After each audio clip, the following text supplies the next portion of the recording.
अच्छा, मैं चाहता हूँ कि हमारा मैं कर्ज करूं, मैं कर्ज करूं। अगर आप बुरा ना माने कुकली, मैं जॉइंट सेशन की बात करना चाहता हूँ, क्योंकि हम ऑलरेडी 40 मिनट्स के करीब आ गए हैं और हमें 10 मिनट में रैप अप करना है। ठीक है। तो काफ लीग से स्टार्ट करते हैं। शहबाज भाई, जो असल मौजू था, वो बात जिसका सारे फसाने में जिक्र होना था, वो बात अच्छा तो गुम ही गई। तो काफ लीग के हवाले से बताएं, कल सेशन में वो वोट दे रहे हैं कि नहीं? अच्छा, रजा साहब, जो कल का सेशन है, जो मैं समझता हूँ कि इसमें जो अपने स्पीकर को भी पीटीआई ने जो है वो हजीमत का निशाना बनाया और उनको भी शर्मिंदा करवाया कि पहले अपोजिशन लीडर को जिस तरह का उन्होंने खत लिखा और मिलजुल के जो है वो कानून साजी करने की बात की, और उसके बाद फिर बलडोज करते हुए फौरी तौर पे अब जॉइंट सेशन बुलवा लिया। उसमें जो तेवर हैं वुजरा के और प्राइम मिनिस्टर के, वो कुछ बिल्कुल ऐसे नहीं है कि वो अपोजिशन को कुछ स्पेस देने के लिए तैयार है। और जहां तक बात है इनके इत्तेहादियों की, तो मुझे यही लगता है कि वो उसी तनख्वाह पे, उसी कोई 19-20 के फर्क के साथ उनके साथ ही जाएंगे। और स्पेशली काफ लीग, बाकी तो एमपीएम ने तो उन्होंने कह दिया, तो काफ लीग में मेरा भी ख्याल यही है कि जो काफ लीग है वो सपोर्ट करेगी कल के बिल के हवाले से। ठीक ठीक। एजाज, आपकी तरफ मैं आता हूँ जी, बताइए। एक तो ये इत्तेहादियों के हवाले से, और दूसरा ये कि ये जो जॉइंट सेशन हो रहा है, ये हुकूमत क्यों बज़िद है इसको जॉइंट सेशन में करने के लिए, और उनके पीछे क्या सपोर्ट है एस्टेब्लिशमेंट की इस पूरे ईवीएम के प्रोसेस को? रजा, मुझे तो नहीं लगता कि कोई ऐसा बड़ा जंप है गवर्नमेंट के लिए कि कल कोई हुकूमत गिर जाएगी और जॉइंट सेशन में कोई ऐसा मसला पैदा हो जाएगा कि गवर्नमेंट के लिए को नो कॉन्फिडेंस देना पड़ेगा। मुझे नहीं लगता कि ऐसी कोई बात है। और मेरे ख्याल में जो हुकूमत की इत्तेहादी हैं तो वो मजमूई तौर पे एक आध जो अंडा आगे पीछे हो सकता है, लेकिन मजमूई तौर पे जो नंबर गेम है वो शायद गवर्नमेंट के हक में ही है। मुझे इस पे किसी किस्म का डाउट नहीं है। ठीक। सोलंकी साहब, आपका मैं व्यू लेना चाहता हूँ उस पर जरा। देखें जी, ये कोई 10-12 वोट का फर्क है और ये मुकाबला जो है वो खासा कांटे का है। कल पता चलेगा कि किसके आसाब जो है वो शल हो जाते हैं। मैं फर्ज कर लेता हूं कि हुकूमत जो है वो इलेक्ट्रॉनिक वोटिंग और आई वोटिंग और इस तरह की चीजें, नैब ऑर्डिनेंस वगैरह, इसको हम कल ये मंजूर करवा लेते हैं।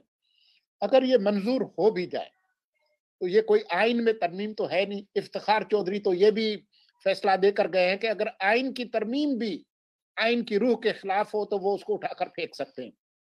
तो जो सिंपल एक्ट है पार्लियामेंट का, अगर वो आइन की रूह के खिलाफ हो, मिसाल के तौर पर मैं थोड़ी देर के लिए वकील बन जाता हूं कि ये जो नैब ऑर्डिनेंस पर्सन स्पेसिफिक है, एक शख्स को लगाना है, एक शख्स से मशवरा नहीं करना है शहबाज शरीफ से, इस तरह की चीजें अगर निकल आए, या स्टेट बैंक का जो ऑटोनॉमी का जो प्रोविजन है जिसमें तरमीम करना चाहते हैं, अगर ये आ जाए कि जी ये मुल्क की सलामती के खिलाफ है वगैरह वगैरह, तो हमारी जो अदालतें हैं इसको उठाकर फेंक सकती हैं। ऑर्डिनेंस को तो वो फेंक चुकी हैं पहले भी। आपको याद होगा जब सेनेट के हवाले से हाथ उठाकर वोट देने वाला आया था तो फैसला क्या हुआ था। लेकिन फर्ज कर लेते हैं कि ये हो जाता है, उसके बावजूद भी अगर ई वोटिंग और आई वोटिंग का फैसला भी होता है तो उस पर अमल कराना इलेक्शन कमीशन की जिम्मेदारी है आइन के तहत। ये आइन के अंदर लिखा है कि उनकी जिम्मेदारी है। जो चीज आइन में लिखी है, अगर वो आइनी इदारा कहे कि हम तैयार नहीं है और ये मशीनें हमने सही तरह से टेस्ट नहीं की, और उसके नतीजे में जो आइन के अंदर लिखा है कि फ्री एंड फेयर इलेक्शंस मुमकिन नहीं है, तो ये मामला जो है सब जुडिस हो जाएगा और मामला चला जाएगा सुप्रीम कोर्ट में। और उसके बाद सुप्रीम कोर्ट किस तरह से फैसले करती है वो फिर एक अलग मामला है जो अदालती तारीख है। तो इसलिए कल अगर ये सारी चीजें हो भी जाती हैं तो खेल खत्म नहीं हो रहा, खेल शुरू हो रहा जी।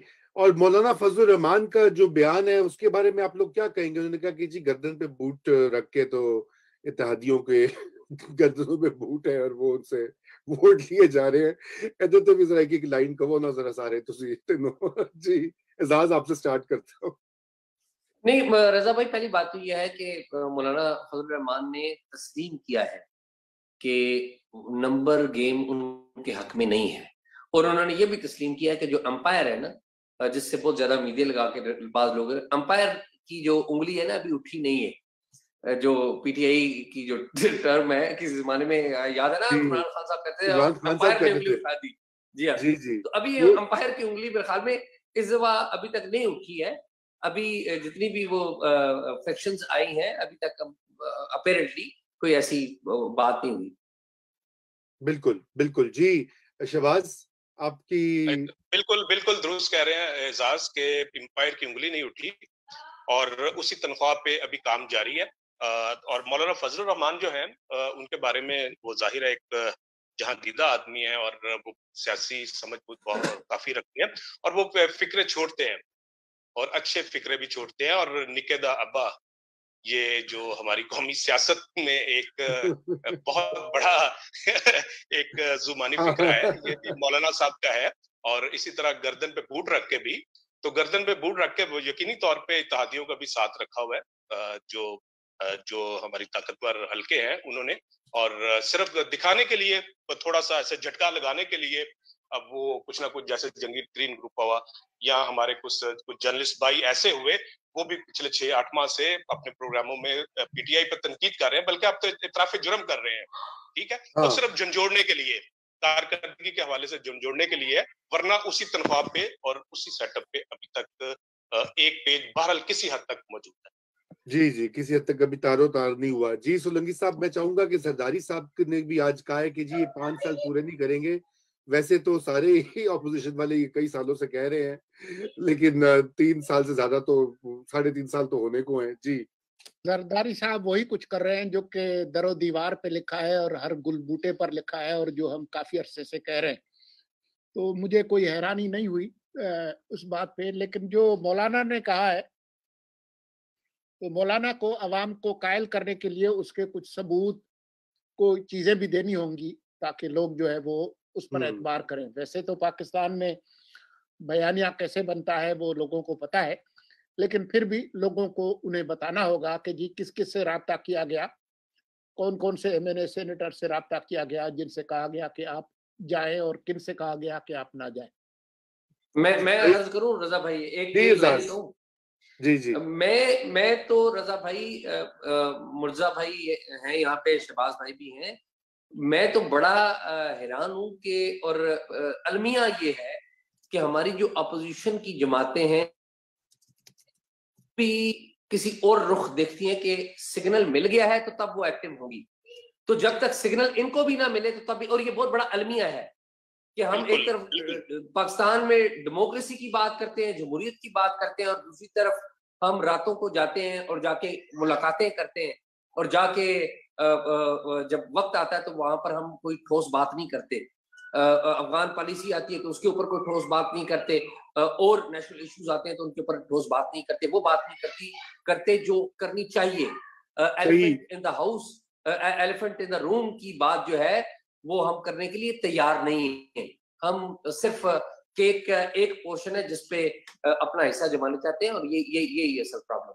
बिल्कुल बिल्कुल, वो तनख्वाह असल में सेट हो गई ना, जैसे शहबाज रजा साहब, बिल्कुल यही पॉइंट था जहां से मैंने प्रोग्राम का आपके आगाज किया था कि ये बात करने का जो मकसद था वो एजाज ने आखिरी बात में कर दिया कि हमारी अपोजिशन भी बदकिस्मती के साथ जो बड़े जमहूरियत के दावेदार बन रहे हैं और बड़े बड़े लंबी चौड़ी बातें कर रहे हैं जमहूरियत के हवाले से, उनका माजी भी क्या रहा वो भी हम सबके सामने है, और बदकिस्मती ये है कि उनका हाल भी हमारे सामने है।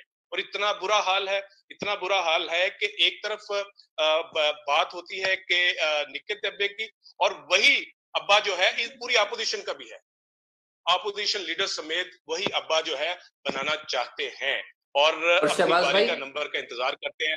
ठीक है शहबाज भाई, आप बिल्कुल ठीक कह रहे हैं, लेकिन एक हाल हम जर्नलिस्टों का भी है कि हम जर्नलिस्टों की भी और हमारे मीडिया हाउसेस की भी इतनी सारी हिम्मत है कि आप और हम लोग यहाँ निके का अब्बा कह सकते हैं, नाम नहीं ले सकते। ठीक है, तो ये बिल्कुल नहीं ले सकते, बिल्कुल। और वो भी वो भी बिल्कुल वो भी नया दौर पे हम निक्के गब्बा का नाम ले सकते हैं, और ये जो थोड़े से अल्फाज हम इस्तेमाल कर लेते हैं ताकतवर हल्के एस्टेब्लिशमेंट, वो भी रजा रूमी साहब और मुर्तजा सुंगी साहब की बदौलत है, वरना मेन स्ट्रीम मीडिया पे तो ये भी नहीं हम कह सकते। दुरुस्त कह रहे हैं, इससे आगे गए ना तो ये बंद हो जाएगा, इससे आगे गए तो ये बंद हो जाएगा। बिल्कुल एजाज, आप दुरुस्त कहते हो, और आपकी जदोजहद को भी सलाम, और मैं आपका बड़ा फैन हूँ, और मेरी टाइमलाइन पे आपके ट्वीट और आपकी video, specially general Mirza Aslam Beg की, वो तो मैं बार-बार वो तो खैर बड़ी मेहरबानी। बस मुझे तो ये खतरा लगा रहता है कि बस ये महफूज रहे एजाज सैयद, बाकी ठीक है, जो महफूज रखे और इनकी हिम्मत को कायम रखे। और ये सब जो है, ये असल में ये मुहिब वतन लोग हैं जो पाकिस्तान का, पाकिस्तानियत का, पाकिस्तानियों का सोचते हैं, जो असल पाकिस्तान के अवाम के मसाइल क्या है उनको एड्रेस किया जाए। तो इसलिए फिर ये सब लोग मुहिब वतन हुए जो पाकिस्तान की बिल्कुल सही कह रहे हो, बिल्कुल सही कह रहे हैं आप। और शहबाज, मैं आप दोनों के कमेंट सुन के मैं सिर्फ एक ही जुमला कहूंगा, फिर मैं प्रोग्राम को क्लोज करना है, हमारा वक्त खत्म हो चुका काफी देर का, और वो है कि अब्बू एक ही होता है। आप लोग कंप्लेन कर रहे हैं खामखा के जी, वो भी वहां देख रहे हैं घर का अब्बू जो है पेट्रियार्की में हमारे, और वो पंजाबी में ये भी कहते हैं जिस घर का अब्बू एक ना हो वो घर नहीं चल सकता। तो फिर देखो ना, नहीं, हम ये कहते हैं कि जो अब्बू है ना वो वाला हो जिसे अवाम ने सिलेक्ट किया है, कुछ सरकारी मुलाजिम ना हो, सिर्फ इतना ही। ठीक है, बस और कुछ नहीं, ठीक है, जो लिखा हुआ सारी बात कह दी तुमने, सारी बात कहती है। ओके जी, खुदा हाफिज, शुक्रिया।